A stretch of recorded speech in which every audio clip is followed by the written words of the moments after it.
Unfortunately, Elaine, today's session has come to an end. Shall we say the same time next week? What? Already? But we've hardly spoken the whole hour, Malcolm.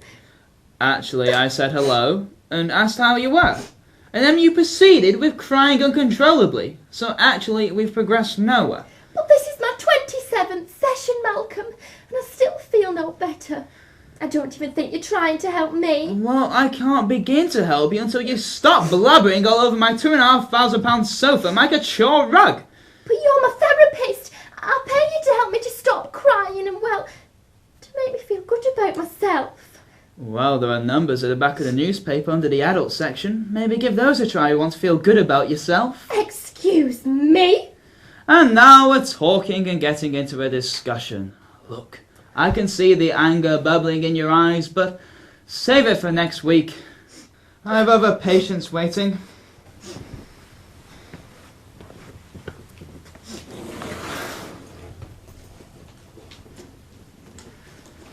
And also, take your tissues with you and close the door on your way out.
Look, can you come out from behind the sofa? There is no one behind the sofa. You are, Angela. You're talking from behind there. No, I'm sat on the sofa. Look at me. Talk to me. No, you're not. That's a doll, and I refuse to talk to a doll. Talk to the doll! Okay, fine. So, doll. Her name's Angela. Right. Sorry. Angela, how are you feeling today?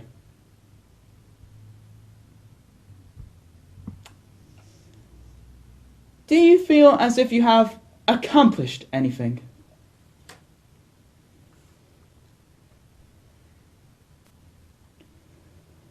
Angela, why won't the other Angela speak to me? She's angry with you because you called her a doll. Right, I say get out. Get out of my office! I am sick to death of dealing with freaks like you. Now get the hell out of my office! If you ask me, you're the one who needs help.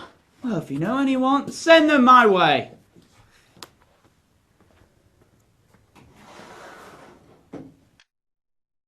Oh, I don't know, Mal. I try to lose the weight, but it's just so hard, and no one will even hire me because of the way I look. Life is just so unfair. I must have offended God at some point in my life. Yeah, by sitting on him.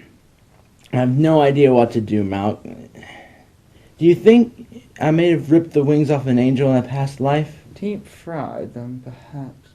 Oh, well, Colin! What I recommend to you is that you get yourself back out there. You are... you! Don't let anyone knock your confidence or tell you what to do. You seem like a wonderful person on the inside.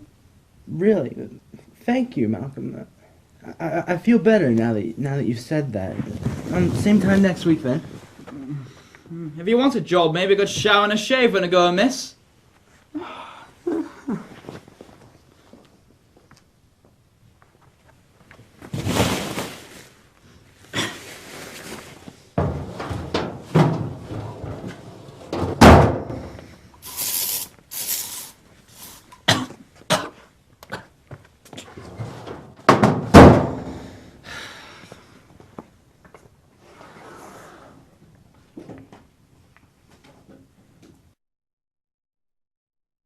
Nice office.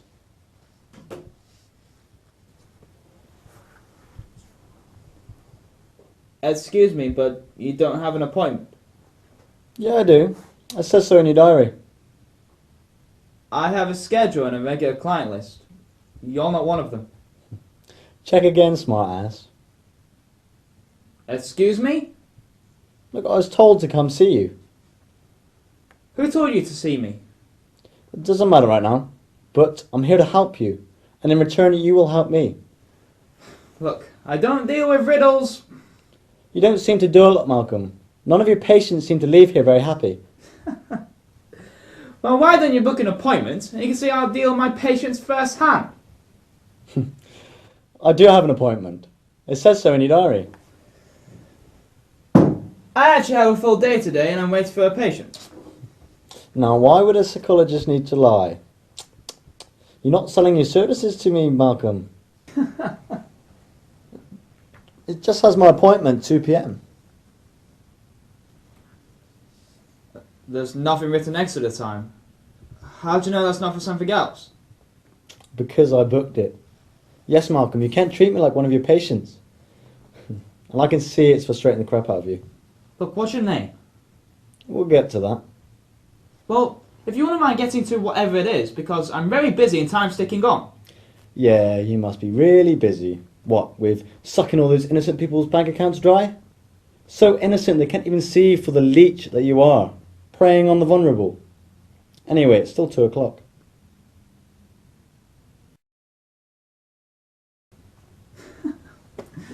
The battery must have run out. No. It's 3 o'clock now. No. And back to my appointment time. What do you want? Your time. You do have plenty of it, but for now just don't be frightened. I can smell you from over here. I'm sorry.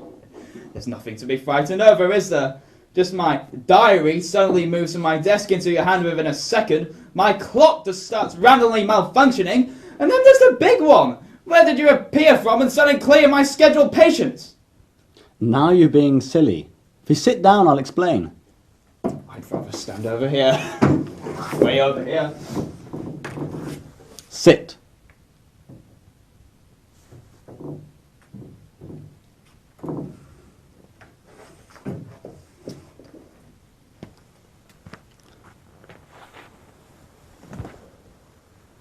Good boy.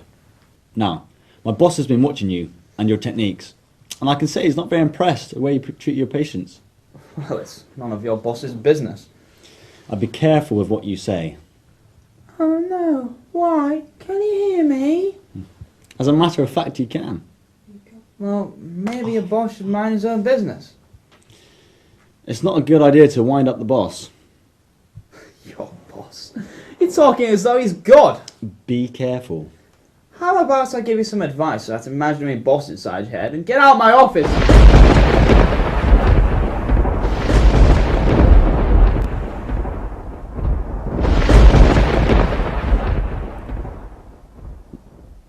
That was the boss. Still feeling gobby? It's just a magic trick. Look, say I believe you and you're working for the big cheese upstairs. Who are you and what do you want? I am St. Peter.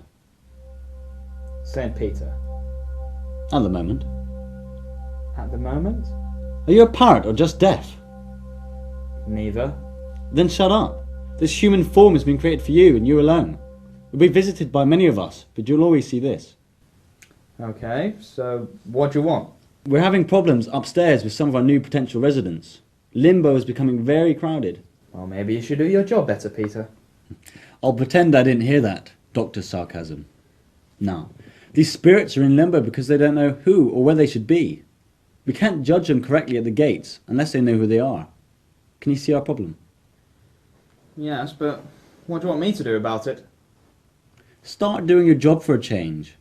Then these lost souls can be sent to the correct destination, heaven or hell. And if I don't? Look, you're about to be murdered by a disgruntled patient. I can't tell you which one. All I can advise is that you start treating them and stop arsing around. And then you'll live a long life.